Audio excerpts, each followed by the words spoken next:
Salut, salut, j'espère que tu vas bien. Eh ben écoute, on va regarder un petit peu ce qui se passe dans la finale du Trophée Vert cette année. Alors c'est une course un peu spéciale parce que je sais pas si tu suis un petit peu genre les Trophées Verts, GNT, tout ça. C'est toujours un des courses un petit peu à part parce que t'as un classement général en fait. Et du coup, bah, quand t'arrives dans les dernières courses, tu vois, il y a des places au classement qui se jouent. Et donc c'est intéressant justement de faire ces sections en rapport avec ça parce que c'est pas comme n'importe quelle course où il suffit juste de se placer pour prendre une allocation ou de gagner la course. Il y a aussi un classement qui arrive derrière. Alors cette année, bah, en fait là du coup c'est la finale qui a lieu donc aujourd'hui à Craon, la finale du Trophée Vert avec Bugsy Malone qui est de loin premier là. D'ailleurs même s'il se met au galop aujourd'hui. De toute façon, il a gagné le Trophée Vert, hein, il est largement devant, je crois, il a fait 113 points, je crois. Et juste derrière, tu as deux chevaux qui peuvent prétendre à la deuxième et troisième place, et c'est intéressant parce que, en fait, ce sont ces chevaux-là, je pense, qui vont se livrer une petite bagarre qui va être sympa. Donc c'est, comment il s'appelle, le Bébert Express, qui est deuxième actuellement, et qui peut se faire rattraper par le numéro 10, Utile Lebel, si Bébert Express ne fait pas sa course. Donc voilà, donc là tu vois, t'as déjà un petit peu mes sélections, donc je te les donne dans l'ordre. Donc c'est le 18 Bugsy Malone. Alors je te donne pas les conditions de course, t'iras regarder toi-même, hein, on va pas s'attarder là-dessus, on va aller vite. Donc le 18 Bugsy Malone, le premier de ma sélection. Écoute, alors bon, Bugsy Malone, c'est un vrai, je crois que c'est dans le milieu épique, ils appellent ça dans les journalistes, un vrai rouleau compresseur. Mais il faut faire attention parce que franchement, si tu regardes un peu ses courses, et parfois il est un peu sur des œufs quand même, hein. Il est limite à se mettre au galop, il a un énorme moteur, mais le problème c'est que parfois il trotte pas quoi, hein. Pendant quelques foulées il trotte pas, et il est presque en train de galoper. Alors ça va que Yoann Le Bourgeois il le connaît très très bien, donc je pense il sait bien, enfin c'est même pas je pense, c'est parce qu'au vu de sa musique, on voit bien qu'il sait bien le driver, mais voilà, faut faire attention quand même, parce qu'un jour, je pense que ça va tomber, ça va nous tomber dessus, on va le jouer, et puis en fait, il va se mettre au galop, ce qu'on a. J'espère que ça sera pas aujourd'hui. Allez, ensuite, le deuxième de ma sélection, c'est Black Arrow, le numéro 2. Black Arrow, écoute, lui, il joue rien du tout au Trophée Vert, hein, pas de place, rien, il s'en fout. Mais en tout cas, on a fait appel à François Lecanu là, pour la finale. Et puis il a fini très bon deuxième derrière Bugsy Malone, je sais plus quand, je me souviens plus là, dans une étape du Trophée Vert, je crois. Et donc c'était vraiment très très bien, hein, ce qu'il a fait. Moi c'est un cheval que j'estime beaucoup, Black Arrow. Et donc écoute, moi je garde carrément. Ouais, c'était à Bréal, le 5-8, il a fini deuxième. Alors, bon, Bugsy Malone, il était complètement devant, irrattrapable. Mais c'était vraiment bien ce qu'il avait fait, donc on retient très haut. Ensuite, le numéro 7 pour moi, c'est le troisième de ma sélection, c'est Astor de Rosoura. Donc pareil, très bon cheval. Il a fourni une excellente valeur. Donc c'était à Montier-en-Der. Et puis, alors, non, Royan Lapalmer, c'est pas ça. Montier-en-Der, ouais, il a fini deuxième. Écoute, pareil, quoi, hein, donc là, il arrive pour la finale. Je pense que clairement, il est au premier échelon. Ça va le faire pour lui, hein, je pense. En tout cas, dans les 4-5, je vois pas comment il va sortir des 4-5. Ensuite, mon quatrième, c'est le numéro 15, Blues des Landiers. Alors, Blues des Landiers, moi, je l'ai mis seulement maintenant. Parce que moi je suis un petit peu refroidi par sa contre-performance de la dernière fois. Je t'avoue, là j'ai pas trop compris. Il avait fait à Anguin une très très belle course. Une très très belle course, il avait fait à Anguin quand il était déféré des postérieurs, en tout début août. Et puis là, alors à Pornichet, là, il était pourtant, c'était un des favoris, puisqu'en plus il venait de battre Balando quand même, sur le pied de 15,5, sur les 2850-75 mètres, il a fait une superbe ligne droite. À Bréal, juste avant le 5-8, il était D4 pour l'occasion, donc sur l'herbe, et il avait été non placé.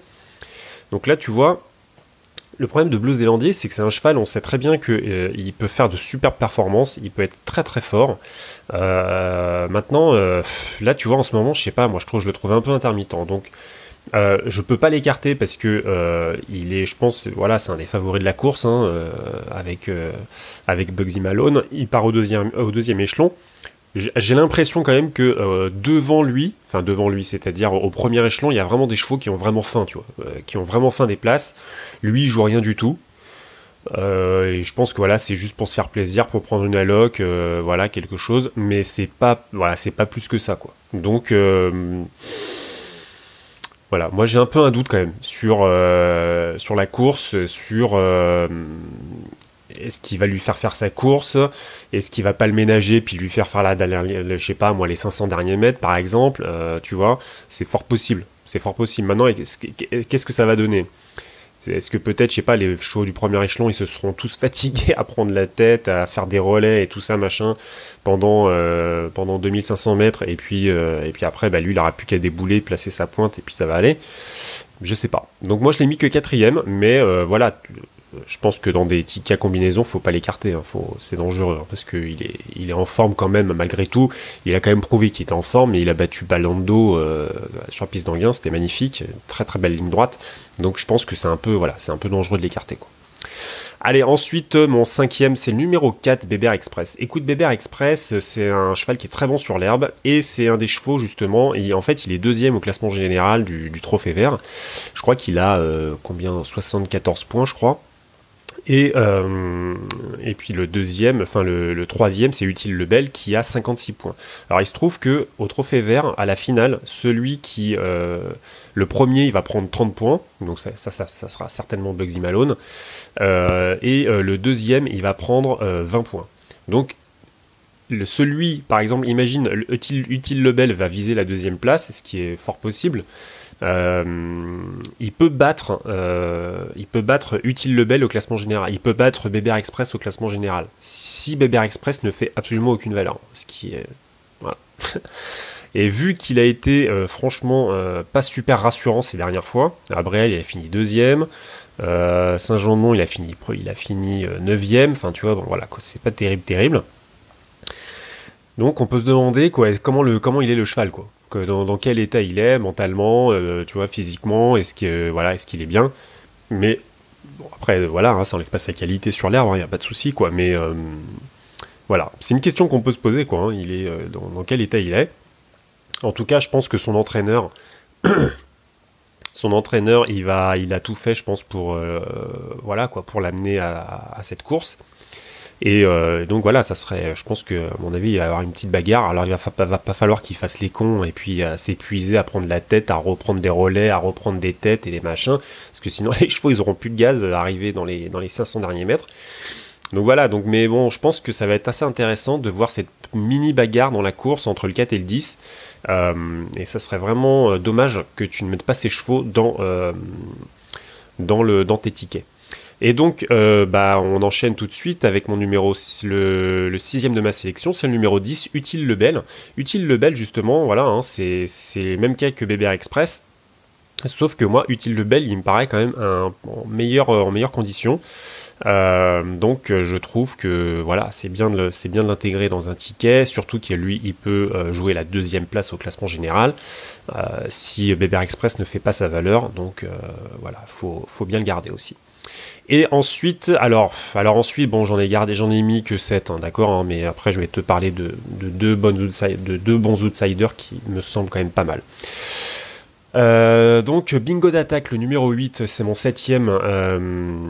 Écoute, pareil, je me méfie beaucoup. Là, il est déféré des 4 pour l'occasion. Juste avant, il était déféré des postérieurs. Il peut faire des belles choses, Bingo d'attaque. Ça peut être vraiment bien, il peut nous surprendre. Donc voilà, moi je m'en méfie, je préfère le mettre en 7ème position. Voilà. Donc écoute, moi je le garde. Et pour finir, alors bon, je les ai pas retenus, mais je pense que ça serait intéressant, tu vois, que tu puisses les mettre genre dans des tickets un peu élargis, si tu peux. Hein. C'est le numéro 13, Ustang Landois, et le numéro 17, Annette du Mirel. Alors, faut faire attention à ces chevaux, parce que Je pense qu'ils peuvent vraiment très très bien finir dans cette course, ils peuvent s'illustrer. Et Annette Dumirel, elle a couru quand même, ça fait un petit moment hein, maintenant qu'elle a... C'est ça un peu moi qui me dérange. Sa dernière course date du 1er juillet, donc ça fait quand même, ça fait 2 mois, hein, 2 mois sans course, ça fait quand même beaucoup. Maintenant, il y a Anthony Barrier, tu vois, voilà. C'est moi, ça me pose question quand même. Il y a Anthony Barrier, il fait quand même appel à comment il s'appelle, ouais, enfin, il fait appel à un pilote, quoi, pardon. Donc voilà, moi, voilà, je me pose des questions. Je trouve que ça serait intéressant de, par exemple, d'enlever, admettons, le numéro 15 d'un des tickets de quarté, de quintet ou de multi, et de mettre Annette Dumirel à sa place. Tu vois, voilà. Ça pourrait être un ticket un petit peu plus spéculatif, mais ça pourrait être vraiment intéressant de le faire. Et Ustang Landois, c'est la même chose. Le seul truc que je trouve un petit peu gênant, si tu veux, c'est que il revient d'un petit voyage là. Il était à Waregem le 28-8, donc c'était vraiment il y a vraiment très très peu de temps. Hein. Bon, il a fini bon 3e dans un lot à 60 000.